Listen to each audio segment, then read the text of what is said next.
Hey guys, my name's David Reynosa, and I've been a wedding filmmaker for over 13 years. It's kind of crazy. I've been a filmmaker for a long time.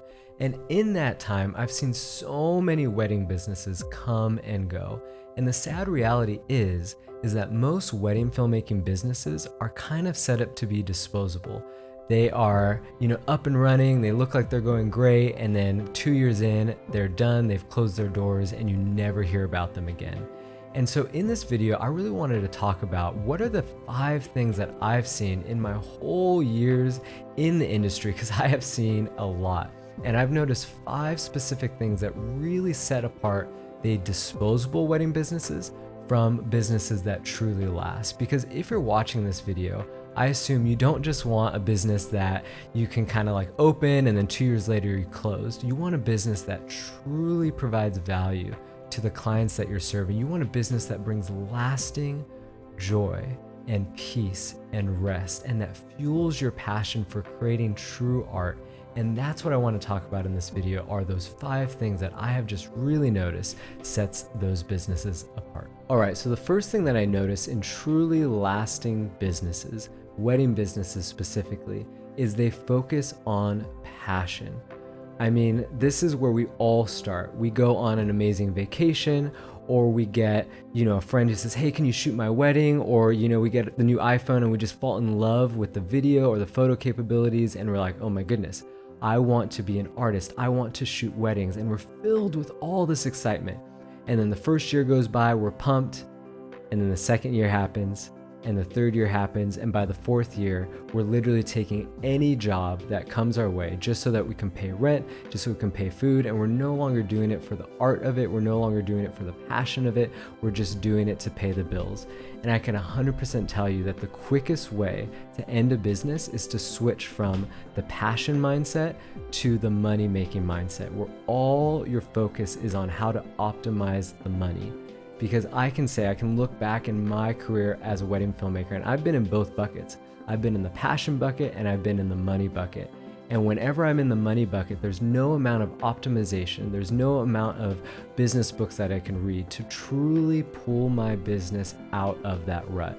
It's not until I realize I'm in the money bucket. And the way you know you're in the money bucket is if you look back on the last year of weddings that you've shot, and 80 or even 90% of the weddings that you've shot are, weddings you're not really excited about. You're kind of just falling into a template when it comes to editing. You're not really pushing yourself. And that's when a business restructure is definitely in place. But then when I've looked at myself in my past career, when I'm in the passion bucket, the money bucket takes care of itself. Because when I'm so passionate about what I'm doing and truly stretching my style, truly stretching my filmmaking, the money side takes care of itself. Now, that's not to say we're not going to be smart business owners, or we're not going to be put smart business practices in place. But I see so many filmmakers get this opposite. They get it upside down. They think, oh my goodness, my business is struggling, so now I'm going to put all these kind of like business practices in place, but then they don't realize the heart of their business has been gone. It's leaking out, and no amount of systems and processes is going to fix that. You have to get the heart right. And when I look back in my career, when I truly got the heart right, like, clients know when you're on the phone with them, when you're shooting their wedding, when you're delivering their film, there's some just hidden thing that you can't really put your finger on that just makes everything you touch that much better. And when you're fully invested, you truly start to create products that are one of a kind, where clients can see that on your recent work, they see that in your interaction with you, and they are just enamored to pay the prices that you're charging, and you can raise your prices so much easier when you're passionate about the work that you're creating. Now I know for a lot of you guys, you may be thinking, David, that is all fine and dandy, I'm on board with you, but I've been out of the passion loop forever, for years. Like, yes, I hear what you're saying, but I don't even know how to get back into a state of mind where I am passionate about this. Like, I have a wife, I have kids, I have to do this. Like, how do I even go and get passionate again? And so what I'll say is, hey, there is no shame here. I've been in the industry for 13 plus years, and you do have seasons where it does just become about putting money on the table. And that is actually, even though I said at the beginning, like, that's not where you want to be, there's no shame to be there, because there's been seasons where I'm like, hey, this 6 months or this year is a money-making season and I just have to own it. But what I want to encourage you guys to do is not to stay there, to identify this is the season you're in and put a time frame on it. Say, okay, for this next year, I'm going to make it about making money because I need to pay rent, pay off debt, etc. But then at the start of this upcoming year, I'm going to make the shift and focus on passion again. And what I would encourage you from watching this video is it doesn't have to be an all or nothing thing. I'm an Enneagram 3, and if you're an Enneagram 3 or a filmmaker, most filmmakers are like this. You like to go all in. You don't want to do something unless you can be the best at it. So if you're in a money-making mode right now and you think, I need to get back into the passion mode, you think it's all or nothing. So because you can't do it perfectly, you just don't touch it. I want to encourage you to consider a different approach. Let's do a gradual approach. Here's a couple things that you can even start doing right now as you lead up to get out of this money-making season and really stoke that passion again. What I find is extremely helpful is most of the time when we have lacked passion, it is directly correlated to how easy our job has become. We live in a very individualistic American society, and we think the goal of life is to avoid all hardship and chase comfort at all costs. But what I have found is that comfort and ease is a direct competitor to true creativity and true art. If you watch some of the best films that have ever been made or best pieces of art, and you listen to the interview from the director or listen to a podcast from that director, you'll find that that fantastic art was actually birthed out of a struggle in that person's life. Because when we face struggles, when we face hardships, it causes us to really go deep into ourselves and to realize, who am I actually? When I kind of get rid of all the templates, get rid of all the systems, what David, what you am I most passionate about? And a lot of people think, oh, when I face struggle or hardship, that's when I'm least like myself. But it's actually the opposite. When you face struggle or hardship, you actually reveal to yourself and others who you truly are under the templates, under the mask, under all kind of the status quo. That's who you actually are. I'm remembered of this C.S. Lewis quote where he says, the best way to know what's in your basement is to surprise it. If you announce that you were coming down to your basement and you said, hey, I'm coming down to kind of clean shop, all the, critters, rats, whatever it is, they would run away because they know you're coming. But if you didn't announce it and you surprised it, you would immediately know what is actually in your basement because they didn't see you coming. And it's the same way with creativity. When we face struggles, we actually know what we are made of. And so what I would encourage you, if you're in a lack of passion season, actually introduce very strategic struggles into your life. And what I mean by that is make filmmaking more difficult for you. And you might be thinking, David, my whole career has been about making it easy. I don't want to make it more difficult. I don't want to get 17 cameras and bring them to a wedding. Like, that doesn't sound fun to me. I don't want you to make things difficult for the sake of being difficult, but I want you to stretch yourself. So an example of making things difficult intentionally is upgrading your camera systems. If you've been shooting on the same exact cameras, like if you've been shooting monopod for 10 years, or if you've been shooting all handheld, and you just feel like you're in a passionless rut, completely change up how you film weddings. So for me, one of the big changes I made was I was shooting monopod forever, and then I switched all to handheld, and just that little switch, yes, made my life more difficult because I had to learn a whole new way of filming weddings. But it put me back into that like kid in a candy store mentality where I felt like I was discovering weddings for the first time. And that's really where you want to be. You want to feel like you're discovering shooting weddings for the very first time. And one of the best ways to do that is change up your whole approach to filming. Get a new camera system. If you shot on primes your whole life, shoot on zooms. If you have never done gimbal work, try shooting a wedding with mostly gimbals.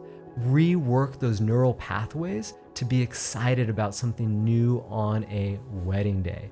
And that has been game changing to me. Now, it doesn't have to be as big as upgrading a camera system. Like I said, it can be as simple as zooms versus primes, gimbal or no gimbal. It could be, hey, my style for the longest time has been very perfect, very prim, very proper. I'm gonna make it very raw and authentic, and I'm just gonna go for it. That has been, in my case, one of the quickest ways to stoke passion. And then the last thing that really has helped me with passion. Now, again, I don't want to make we have other points to get to, and I definitely would like to even do one whole video on this, but this is the third point in terms of these are the points that I find most helpful. And this last one is to watch other art forms. And especially, and this is going to go against so much common wisdom, actually watch other wedding filmmakers. So I know if you're anything like me and you fall trapped to the comparison game all the time. I know there was a season in my life where I just couldn't follow other Instagrammers on Instagram, other like wedding filmmakers, because I would feel so just not good enough. If I was following this filmmaker or that filmmaker, they'd be posting all the time in all these amazing locations. And every time I go on Instagram, I remind myself, or I get reminded that, oh, I'm not as good as this person. And there was a season where I just had to like unfollow most of the filmmakers that I followed. And what I noticed was, yes, the comparison game got a little bit easier in terms I wasn't battling with those thoughts, but my work started to suffer because I wasn't being challenged. And I think there's that fine line between comparison and being challenged. You want to be challenged. And what I have noticed is I'm directly plagued to the comparison trap where I think that I'm not worth anything in terms of, I think that the only way I can be worthy as an artist is if I'm as good as this filmmaker. But then I have to switch my mindset to be like, there is nobody else like David Reynosa.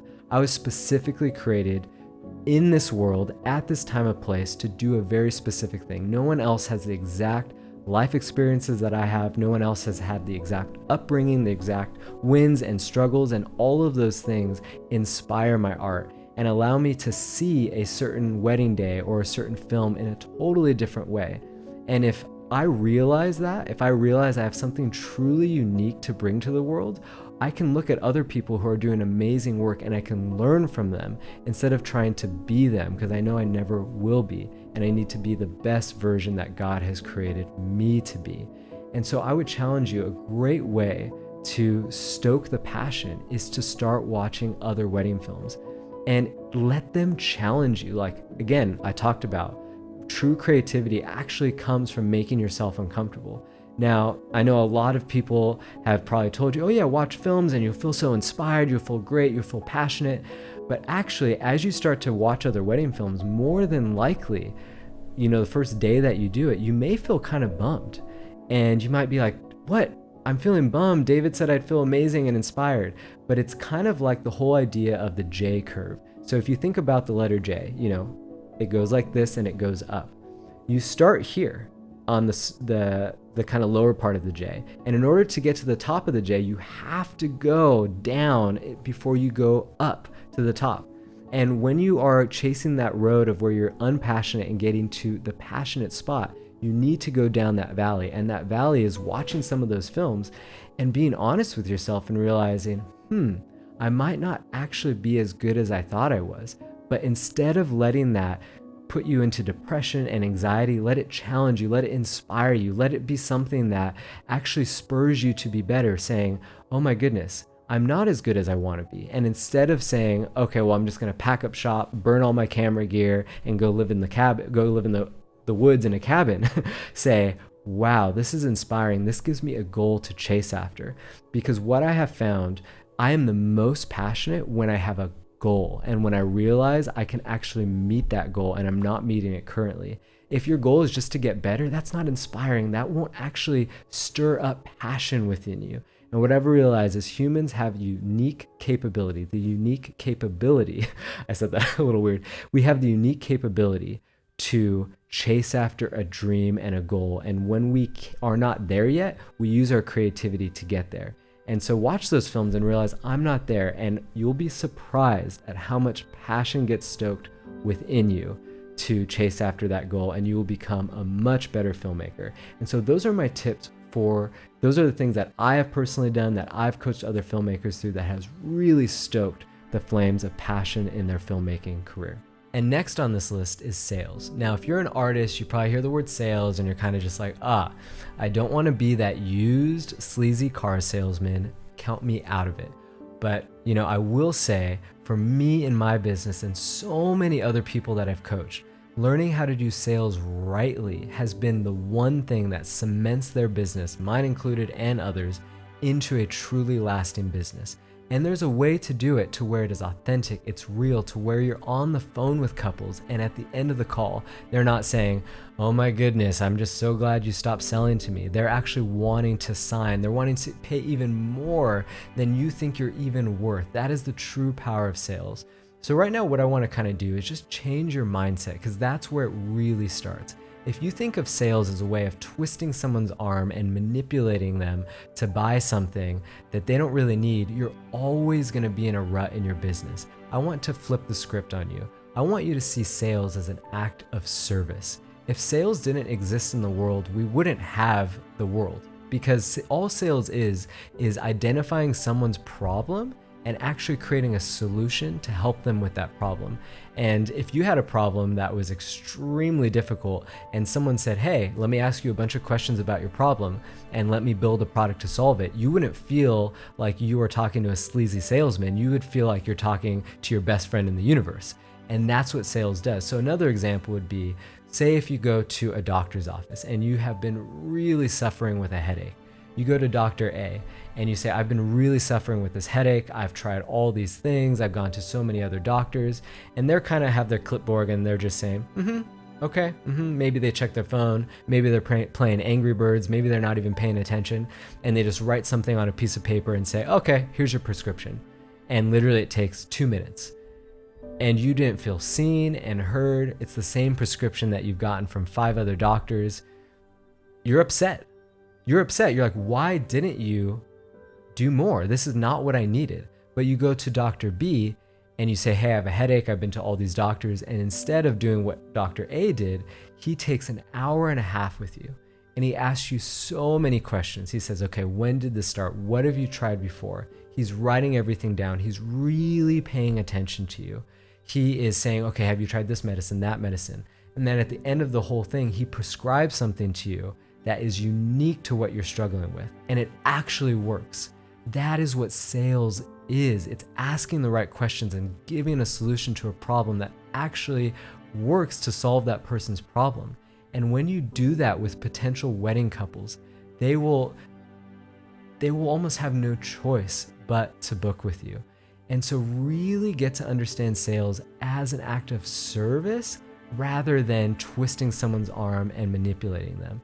Now, I will say this may cause a lot of cogs to turn in your mind, because I know for a lot of wedding filmmakers, they think they are manipulating because their products aren't actually solving a pain point for clients. And that's something you have to be really honest with yourself.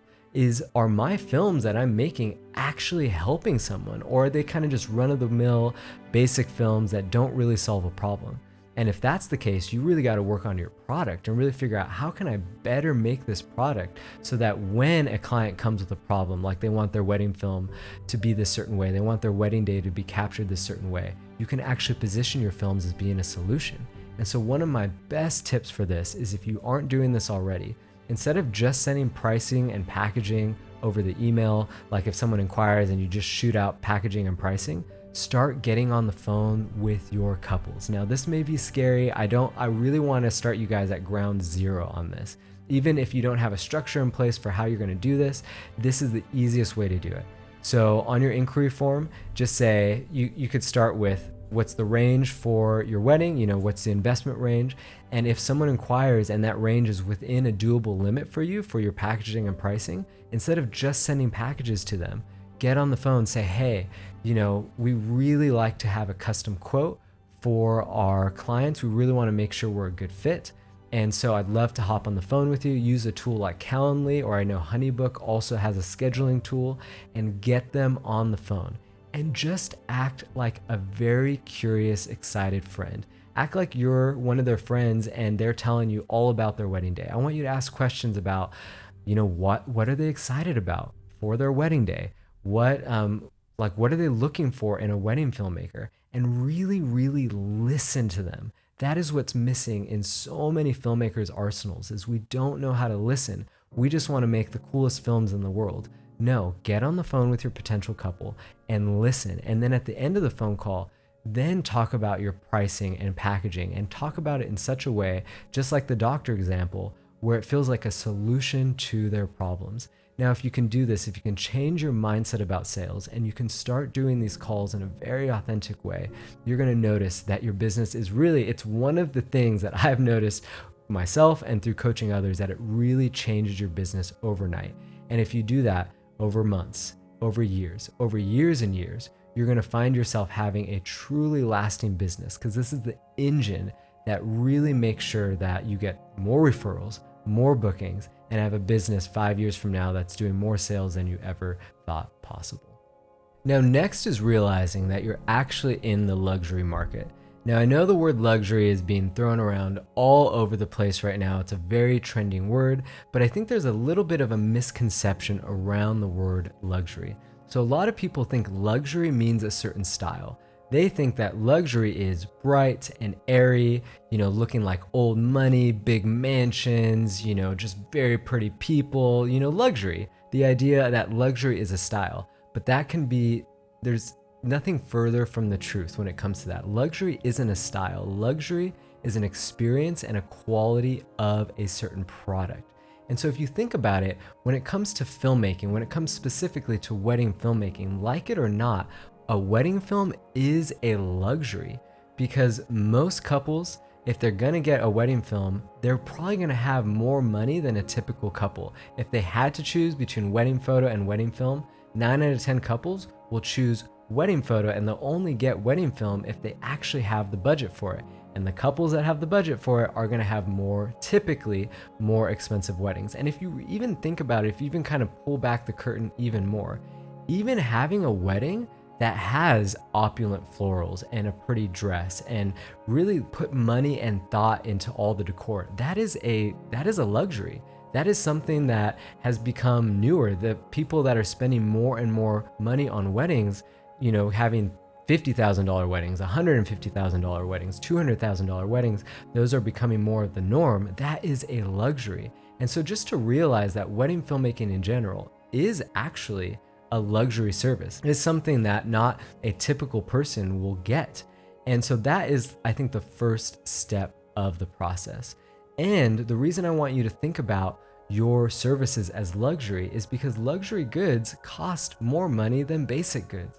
And that's one of the key things to really building a lasting business, is you want to start charging luxury prices as soon as you can. And what I mean by luxury prices, I'm not talking about $20,000 for a wedding, $30,000 for a wedding, because that definitely is a certain kind of, pigeonhole of the market.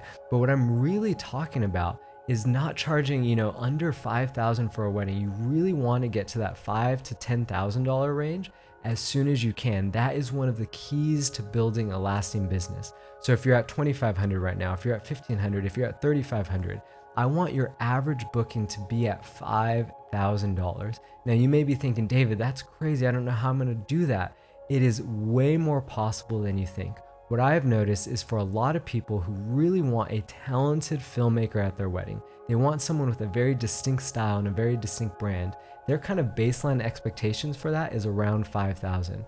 So if you're really struggling to hit that mark, really focus on your brand. Really make sure that you're delivering films that actually solve a problem for a target market. And when you do that, you're really going to notice that $5,000 is going to come easy, and then you're going to be at $8,000 or $9,000 really soon after that. And to get within that $5,000 or $10,000 range is really where the gold and the lasting quality of a wedding film making business happens. Now, I know there's probably people listening to this who have done okay charging under $5,000, and you can, but you're going to be shooting a lot more weddings and you're just going to burn yourself out. And again, we're talking about creating a lasting business, a business that can be, can work for a few years. It'll work, but it's not something that can work for 10 plus years.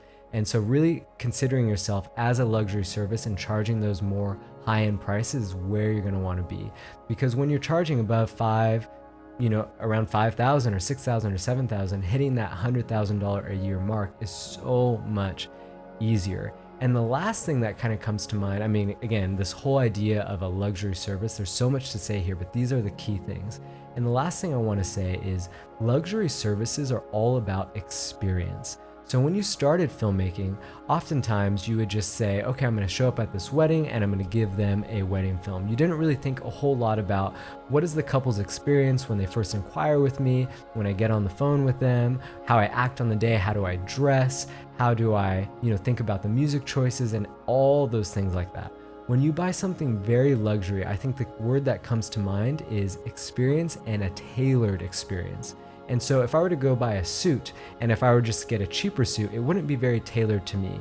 Versus if I were to buy a very, very expensive suit, every single part of that suit would be tailored to my preferences and exactly what I was looking for in a suit. And so what I really want you guys to do is think about your wedding film experience that way. I want you to write down every aspect of your experience from initial inquiry to final delivery of the film and ask yourself, am I truly giving my potential clients and my current clients a tailored experience?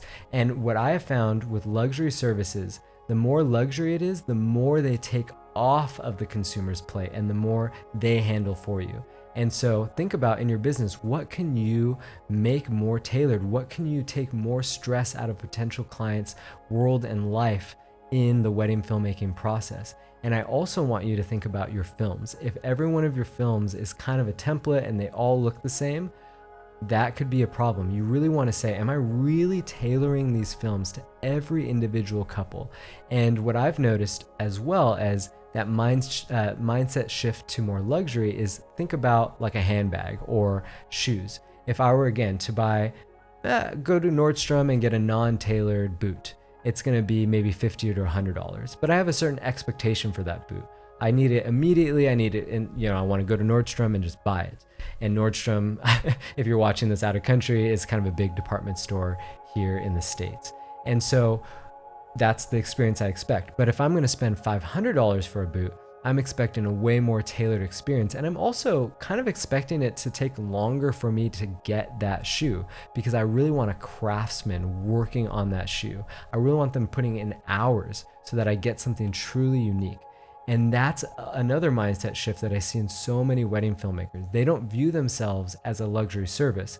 And so they develop a template for their editing and they edit their films quickly just to get them done. But what I have found is that couples, regardless of style, who really want something elevated, who really want a high-end service, those typical clients are actually looking for you to take longer on their films. And so what I started to do as I started to think of my own brand as a luxury service, now again, my style, you wouldn't necessarily think of luxury because it's not fine art and bright and airy, but I think of my brand as luxury. And that's the whole idea is you can have a intimate elopement, kind of introverted, just soft and muted style, but still deliver a luxury service. And when I started thinking of my brand that way, I started taking way longer on my films because I noticed all the high-end brands that I bought from, they would talk about their craftsmen have been studying the art for 10 plus years. They take 3 or 4 months to deliver a suit, to deliver a shoe. And that actually wanted to make me buy the service more because I was like, oh my goodness, these people are making something truly lasting. And so think about how you can actually take longer on your films. And as you take longer, do things that initially you'd be scared to do. And you're going to create a product that truly feels luxury. And so those are a couple points to really wrap up this whole idea of regardless of your style, you are in the luxury market and to start thinking of yourself that way.